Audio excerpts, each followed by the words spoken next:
We have a self-defense aspect, we have a fight aspect, we have sport jiu-jitsu aspect, and the martial arts. So we have different ways you can look at jiu-jitsu, but because we choke the head so much in no-gi, and because we do have some people in our schools that fight, big-wheel jiu-jitsu is very strong at blocking the crossface. There's a lot of schools that will come up and get the underhook on their elbow and I'm like, why are you guys doing that? I thought this was the 90s still. Like, you know what I mean? They're coming up and grabbing and they're just giving stuff up, you know? So, when I go with Brock, he doesn't just give me an underhook. Even my little tricks and stuff, I mean, it's hard to get in this space, you know? So what I've been doing is I've been trying to place my elbow over here, okay? And I'll show you what I'm talking about. So I can go up and over this way, okay?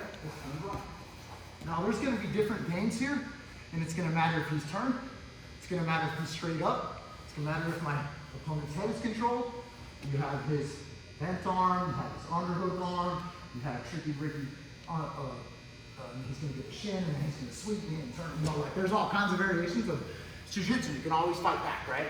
There's always a motion you can still keep trying to do. So it kills my really good guys underhook crossface block game. Also, another big thing is the turning impasse. We like to sit in like this. We like to get inside here, get our knees involved, pass. Some people like to go to mount, some people go to back, or we just, you know, hang out more south, whatever. But that's a big thing. Maybe because I know I like to truck a lot and so I pass it on a lot. So I do the turning impasse while I'm facing the legs, right? Golly, you get these young bucks like Grant Moore, and shout out to Grant Moore, he's one of my other black belts, Derek's black belt from Team 515. Or like Devin or any of the little dudes and the guys that fight. If I turn to here, sometimes they'll octopus or no, shit, get crazy, get up on your knees. Yeah, I'm starting to fight now. You know what I mean? Like that stuff will start to happen. Even if Brock wanted to get my back right there, I would scramble, square up, and now I'm back in half guard with no grips and not even facing it. So people get good at defending things with their training partners. People adapt in all forms of jiu-jitsu and schools and stuff, but especially with us, it's hard to get that crossface and it's hard to get the underhook. Sometimes it's hard to get the turning impasse. So this is what I do to my own guys. It's a higher level black belts. When I can't get the underhook, when I can't get it to me, I'm a turning impasse. That's my jam. But there's some of my guys that are really, really good at countering. You know what I mean? So this is what I like to do to flatten the game. Because if you just look at this overall position, we just talk about this position. Elbow over here. So this is different than here for the new beginners, right? And it's different than here. It's over the head and dropped my hip, right? So then I have sideways. So you notice I have his leg elevated. This is different than here. He gets up on his knees and I can't stop him. Go ahead. So he gets right down. I need him. Yes, sir. Now I'm on his knees so I get a leg squeeze. He'll never get up. Okay? But I can also hook this way. I can also pull this way. Okay? And then obviously, right here are cradles. Right here is the cow catcher. Like it's very connected to things that we already know. You feel what I'm saying? It's already connected there. So then there's gonna be like, how do we take his back? How do we pass it? It's a very simple system. Some of you might have even seen it before, but it's what I've had to do in the last year or so to combat any of my guys when I do the turning and pass, but they don't let me frame. So let's talk basics first. He's gonna be framed up for you beginners. So I can't describe his head. He can have this shin here, he can have the knee in the hip, whatever the case may be. Just by me, keep the knee there, just by me rolling, I'll make it past, by me sitting, I'll make it past his knee shield. So once I sit that hip on the ground, I'll get around this. If you just try and combat this knee shield and drive into him forward, I'll stay here all day long. You see what I'm saying? But once I roll around it, I'm here like this, okay? But in this case, he's framed up, he's not letting me do that. You can go back, because I can't go through him, but I can go out of his reach. And then I'm gonna go over the top. So okay? I pull him up if you like, or pull him up if you like. Either way. And I want you to go from being over here to putting him on his back and having him go straight up. I want that elbow right next to his head. I don't want the elbow over here for Kimura. Okay? I want it next to his head like this. Alright, now make sure it's flat. I'm rib to rib. My left foot, you notice my toes are engaged. Not like this. So I'm like pushing back. And then I'm trying to sneak this knee out. There's a million of this guy can body block me. He can do all kinds of things. There's a lot of counter wrestling that you can do from here for you guys that wrestle. You guys know that. But when you have certain grips, I can negate it in the end. Okay? First and foremost, what I'm going to do is I'm going to take my left knee. Watch my left knee, guys.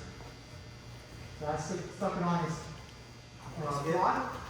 Hip, quad, whatever. You're going to land in different spots according to your height and your partner's height. Just pull this guy open up, and then I'm going to come back forward. When I come back towards north-south running, I will leave his arm underneath his body. He will not like that feeling right here, do you, bro? Nope. You see, I'm already setting up for head and arm strokes. I'm not even worried about that. I got my hand flat or up. I'm just making it uncomfortable for him. Even if Brock gets a T-Rex back, right, it's still not a cool spot for him to be in head and arm locks. You know, I can set up chokes, I can set up chokes, I can set up arm locks and femours, like all that stuff is there in the north side. One more again. I'm here in half guard. He's super framed up, and I just can't get inside here. I go back and over. And I start pulling his leg and come up. This time I went over his leg instead of under. Alright, so if I'm here, connect your feet drop, don't leave that past it. So I can't just always open. This knee that's underneath his thigh, and I'll switch it to a knee on top of his hip. Right? Tiptoes on the ground, pull push, pull comes out, and on hip. I push his knee and hip away. I'm about to flatten out, and then switch it. That make sense? Yeah. One last time. So I'm here, I go over and change my base.